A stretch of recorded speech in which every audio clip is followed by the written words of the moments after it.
As we prepare for the start of another CFL season, it's interesting to note a trend in how the game is shifting.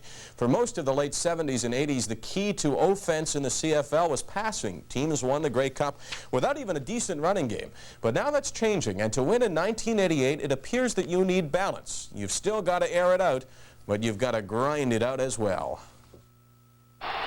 The name of the game in the CFL is passing, but there is no escaping the fact that the teams with the best running games win championships. Last season, the two best individual performances were handed in by Winnipeg's Willard Reeves and Toronto's super rookie Gil Finnerty. Reeves led the CFL in rushing with 1,471 yards, and the Bombers finished first in the East.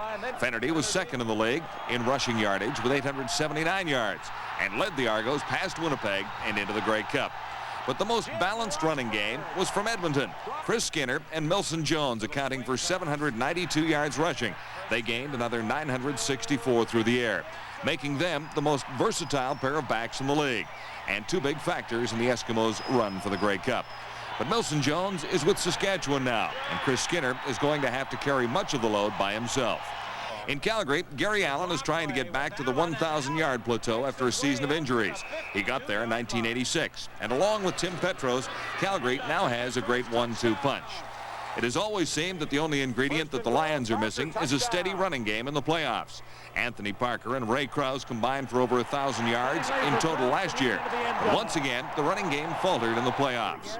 Krause and Parker gained only 48 yards, and the Lions lost to Edmonton. And with Krause gone, BC will now rely on Tony Cherry as a running mate with Anthony Parker.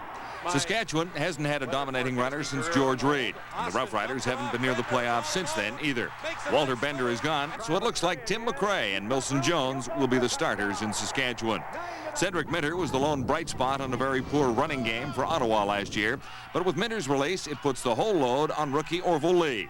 The #1 pick is now the #1 back in Ottawa. In Hamilton, Johnny Jones, Dan Huckluck, and this man, Ken Zachary, led the way with over 1,000 combined yards. But not one of them ever stepped up and took control. And that may be what the Tiger Cats need. Then, of course, there is Willard Reeves. Winnipeg is losing one of the CFL's best talents, and replacing him will be a chore.